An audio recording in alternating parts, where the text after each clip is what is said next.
Hello, folks. How are you? I'm going to take a few more questions.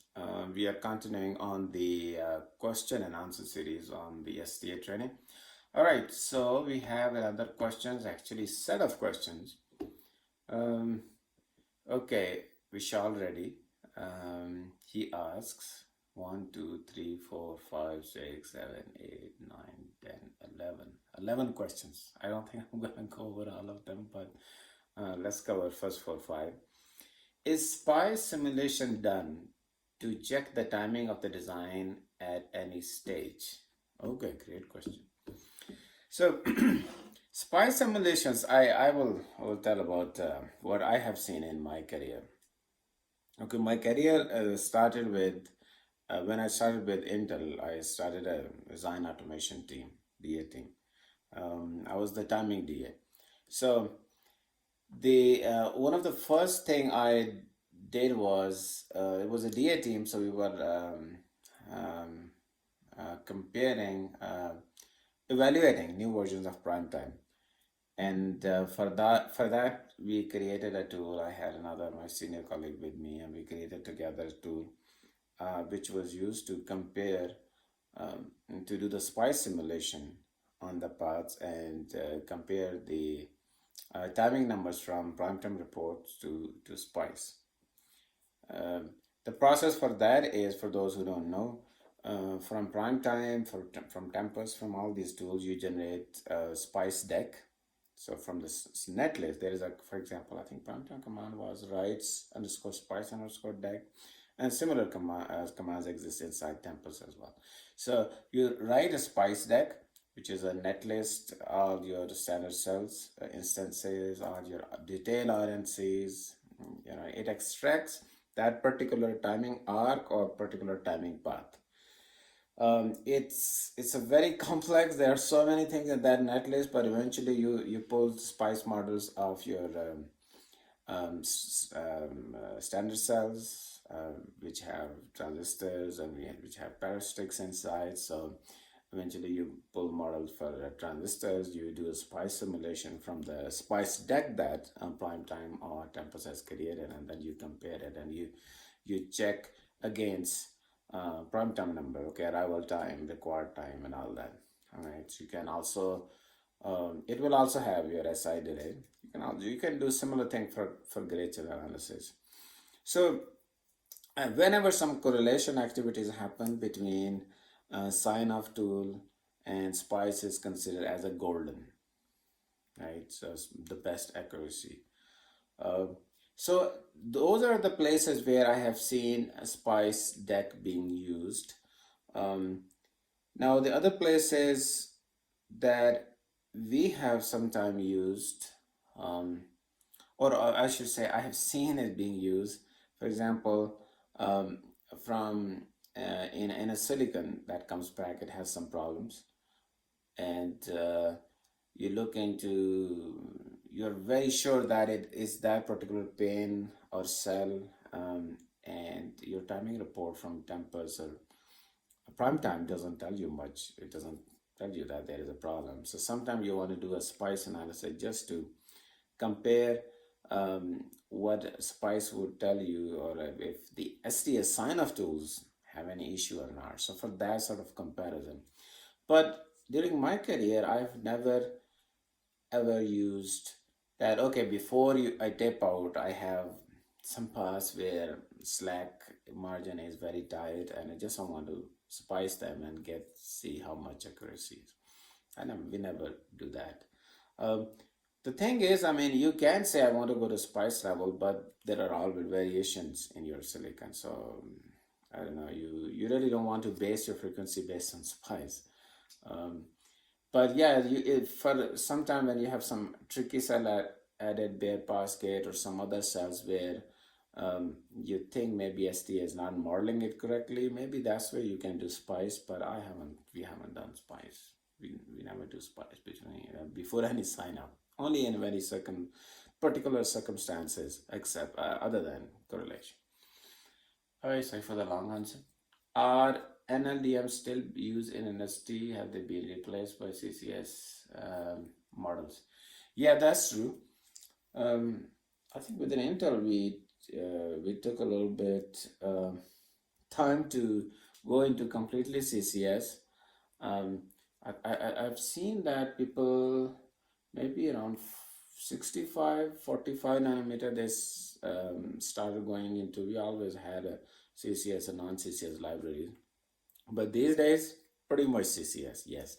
On smaller technology nodes, I don't see an NLDM there. You remember that? I explained why you go from NLDMs to CCS, because with NLDM, you have a Thevenin equivalent, your voltage source in series resistance. And when your load gets very high, you not model the driver properly. Your resistance of the driver is pretty much ignored, right? So whatever voltage you have, the voltage appears at the output. So nowadays, when the CCS is there, you have current models, right? So those are the current numbers. So they're not easy to explain in a tutorial like here. Okay, how that current information is taken by the tool and all the modeling is created that all the delays are calculated. But basically, I think what we learned that inside there is a Norton equivalent drawn for the driver current source in parallel with resistance. And that is modeled to create your transition time at the output, your delays at the output. So the libraries are a lot more complex now with all the statistical information and everything. Maybe at some point we need to look into one of the modern stats library, a kind of generalized thing, and see whatever information is there and share that with you. That will take few videos to go over that. Okay, how to evaluate the quality of CTS during STA? What are the things we should check for? Yeah, that's a big topic. Um, okay, so if I want to give you quick answer, um, yeah, so once you have a timing build done at, let's say, at your block level, or it gets a little complicated at full chip level where you have different blocks talking to each other, different clocks talking to each other. But whenever, what my usual practice was always, whenever I have a build done, okay, let's say full chip timing build, the first thing I need to check what? Logs, right? There are no errors, there are no critical warnings, there is nothing unintentional or suspicious. But all that is not manual. I always do a quick look, but mostly all the scripting automation is done. And that automation checks, okay, if do I have some new messages or not, and if there are existing messages, I have a waiver mechanism through which I kind of pass out the previous messages, and anything new, any different type of error code or warning code that appears, then I can catch them. Okay, so first thing is always log file. What did you check after that? Yeah, I think that is going to log stuff is going to give you a lot of information. But then what I typically check is two things. Actually, before going to clocks, I check nets are annotated or not. Okay, sometimes if your nets are not annotated, right? Let's say your design um, um, is linked properly, then some nets are not annotated. Some wire delays will be zero delays. Your what is it? Your setup timing will be pretty good, but your hold timing will be bad. Right? So annotated parasitics is again using scripting automation. You check, okay, if all the nets are annotated. Okay, somebody asked what is annotated mean. Annotated means, yeah, there are a lot of these terminologies in physical design that you learn over with experience. But annotated means for each net in your design in the netlist, there is the corresponding R and C in the spec file. So when the tool is reading spec file, it is reading R and C from the spec file and attaching that in whatever software mode, connecting that to that net. So that means that net is now annotated with R and C's. And then later on, because delay of R and C, then the delay is annotated. Okay, that is what annotated means. And by the way, feel free to ask these simple question if you don't understand any terminology. What was I telling you? Okay, yeah. So if parasitics are, good, then the third thing, I hope I'm not missing something important here, but usually I check clocks. Okay, because now if you start triaging your parts, analyzing your parts, triaging mean analyzing, then and you spend so much time on it, and later on figure out, okay, basically there was a problem with your clocks. I typically has a quick glance on my clock report. Okay, how many registered on each clock, just to get an idea. There's not a major shift in the design, but after that I check latency and skew for each clock and whatever run I did. Okay, so typically based on initial runs, I have an idea of okay how much latency generally on each clock. So what was the question? How to evaluate the quality of CTS? So yeah, quality. That's the first thing is check if latencies and skews. I used to have also a script which generates a histogram report for all latencies. Okay, what is the longest? What is your deviation? I just don't look into the worst numbers, but also look into the histogram. I always tell people, okay, for your slack, for your clock latency, for your skews, look into a histogram, how the distribution looks like. You don't stuck with the worst numbers and get freaked about all that, right? Or if look beyond that as well.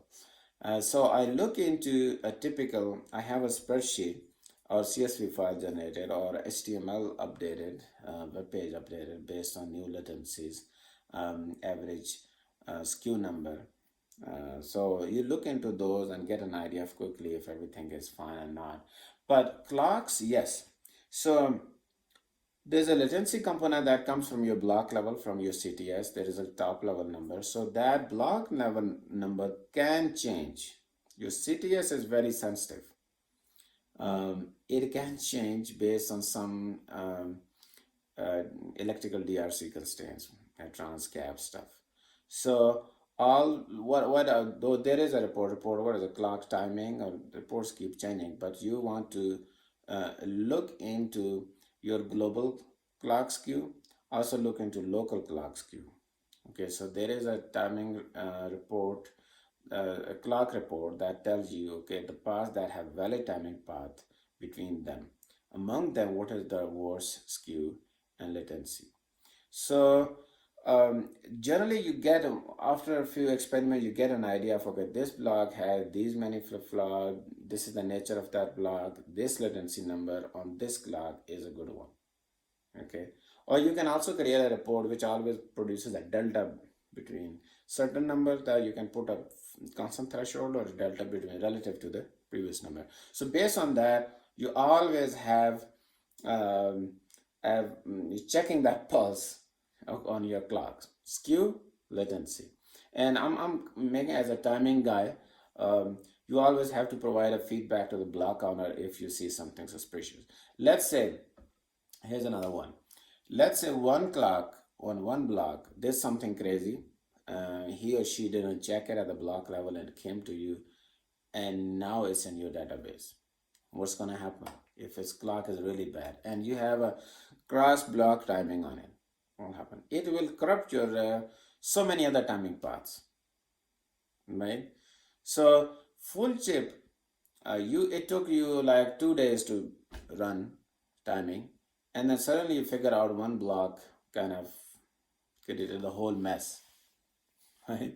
So, or there was one internal transition time somewhere which was appeared on the ports and corrupted the entire timing on one interface or maybe all over the place.